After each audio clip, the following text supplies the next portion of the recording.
IPL match number 43 അവസാനിച്ചപ്പോൾ Hyderabad ആശ്വാസ വിജയം നേടുകയാണ് ഉണ്ടായത്.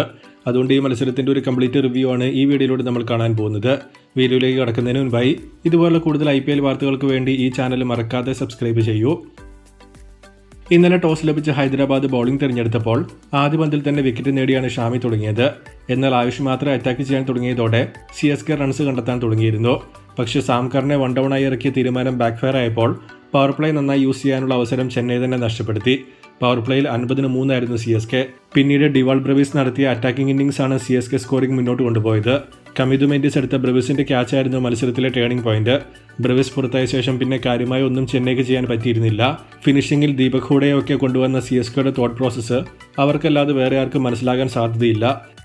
മര്യാദയ്ക്ക് നിന്ന് ഒരു ബൗണ്ടറി അടിക്കാൻ പോലും ഹൂഡയെ കൊണ്ട് സാധിക്കുന്നില്ലായിരുന്നു. ഒടുവിൽ തപ്പിത്തടഞ്ഞ 154 CSK ഓൾ ഔട്ട് ആവുകയാണ് ഉണ്ടായത്.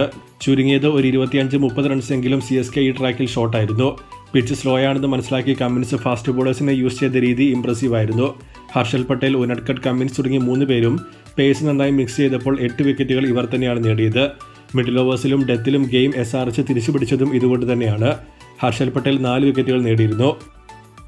മറുപടി ബാറ്റിംഗിലേക്ക് വന്നിട്ടുണ്ടെങ്കിൽ അഭിഷേക് ആദ്യ ഓവറിൽ തന്നെ പുറത്തായപ്പോൾ ഇഷാനായിരുന്നു ഇന്നിംഗ്സ് മുന്നോട്ട് കൊണ്ടുപോയത്.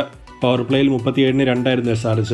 മിഡിൽ ഓവേഴ്സിൽ കൃത്യമായ ഗ്യാപ്പിൽ വിക്കറ്റ് വീണിരുന്നുവെങ്കിലും വന്നവരെല്ലാം ചെറിയ ക്യാമിയോ ഇന്നിംഗ്സിൽ കളിച്ചാണ് പുറത്തായിക്കൊണ്ടിരുന്നത്. നൂർ അഹമ്മദ്, പതിരാന, സാംകരൻ തുടങ്ങി 3 പേരും മൃദുമില്ലാതെ പന്തെറിഞ്ഞത് SRHന്റെ കാര്യങ്ങൾ കുറെ കൂടി എളുപ്പമാക്കി മാറ്റുകയും ചെയ്തു.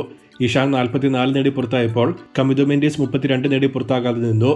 അനികിത് വർമ്മയെ പ്രൊമോട്ട് ചെയ്ത തീരുമാനവും മികച്ചതായിരുന്നു. ചരിത്രത്തിൽ ആദ്യമായിട്ടായിരുന്നു SRH CSK ചെപ്പോക്കിൽ ഇന്നലെ പരാജയപ്പെടുത്തിയത്. പരാജയത്തോടെ ചെന്നൈ രാജസ്ഥാനെ പോലെ തന്നെ ടൂർണമെന്റിന് 90% പുറത്തേക്ക് പോയിട്ടുണ്ട്. ഏറ്റവും അവസാനമായ മത്സരത്തിന്റെ സ്കോർ കാർഡ് നോക്കിയാൽ ടോസ് നഷ്ടപ്പെട്ട് ബാറ്റിംഗിനിറങ്ങിയ ചെന്നൈ 154 നേടിയപ്പോൾ മറുപടി ബാറ്റിംഗിൽ 5 വിക്കറ്റ് നഷ്ടത്തിൽ SRH ടാർഗറ്റ് മറികടക്കുകയാണ് ഉണ്ടായത്.